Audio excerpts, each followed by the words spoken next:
eastward across the Western Sea, the Indian Ocean trafficking of Africans into China. Now we know that based on the scriptures, the people that were scattered into all nations were the Israelites, including the areas of Asia and China. So we're going to read this information pertaining to Middlebury College that's going to give you more insight on this phenomenon. Abstract. Despite its great extensiveness in the comparison to the faring of their West African counterparts across the Atlantic Ocean into bondage in the New World. What is this parallel to? This parallels in Exodus chapter 20, verse 2, which says, I am the Lord which brought you out of the land of Egypt, out of the house of bondage. The history of the extraction, aka slavery, of East Africans to serve as slaves in the various lands that ring the Indian Ocean is barely known to most of us. Why? Because it would hide the proof that these are Israelites taken from the so-called Middle East, taken from Western Asia, taken from East Africa, and scattered into all nations. Watch this. East Africa slaves were exported as distantly as China, based on principally on the pertinent Chinese sources. This study raises and investigates three fundamental questions concerning this conveyance of East Africans into China. First, who were the original enslavers of these East Africans, of thus the prime purveyors of their entrance over the centuries into bondage in China? Now, the Bible answers this question by showing you that Arabs had their part in our slave trade. Also, the Persians. Okay, so that includes the Medians, the Elamites, right?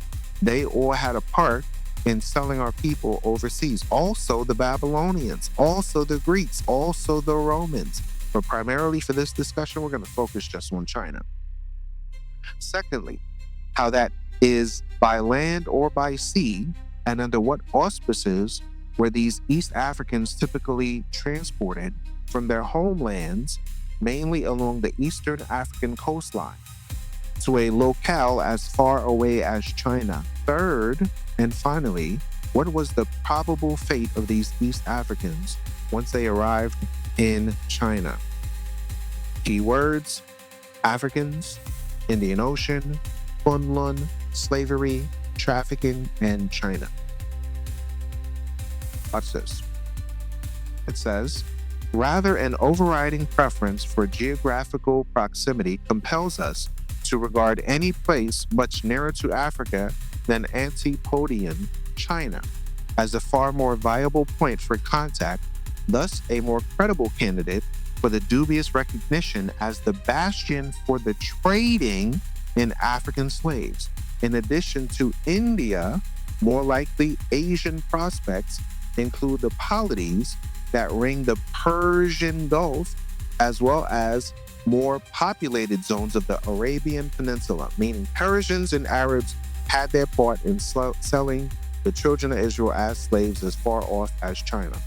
Our hunch is confirmed by the fact that African slaves were at times more numerous in the western portion of the Indian Ocean littoral zone than in its eastern portion.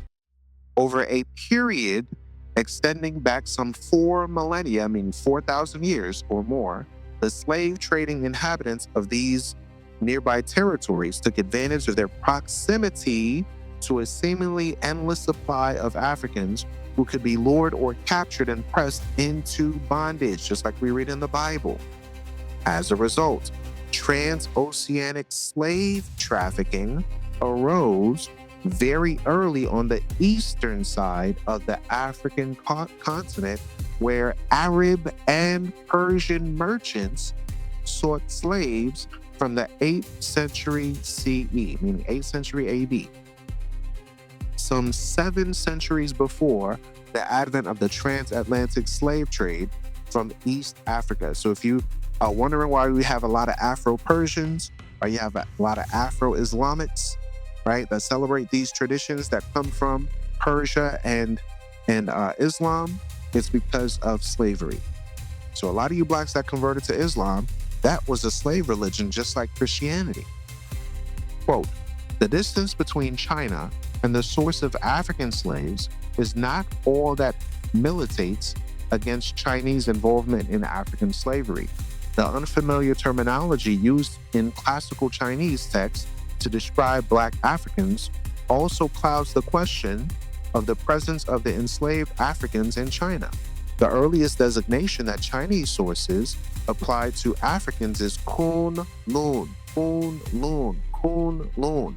This is the same designation in Deuteronomy 28, verse 37, that says that you're going to be called the byword and a proverb, meaning not your original title, but a name outside of the nation of Israel. Kunlun, as a descriptor for human beings, is derived originally from a place name, meaning a proverb or a byword, even as it inconveniently applies to greater numbers of places.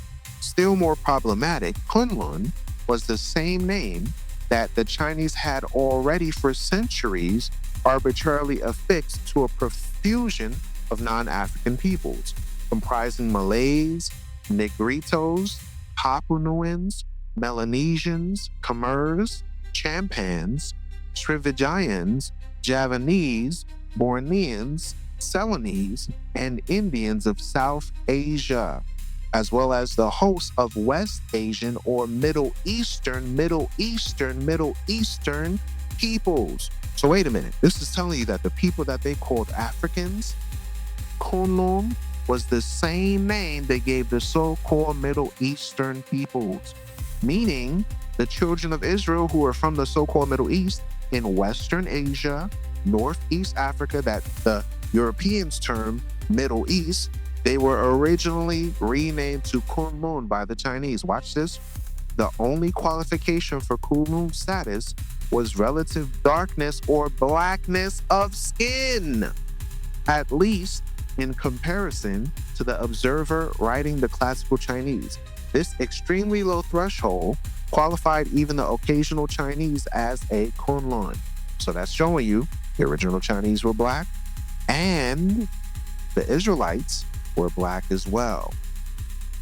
Consequently, ascertaining the geo-ethnicity of Kunlun referred to in the extant Chinese sources is challenging unless you study the Bible. Y'all. So it's important, y'all, to understand that the Bible says you're going to know the truth, and the truth is going to make you free.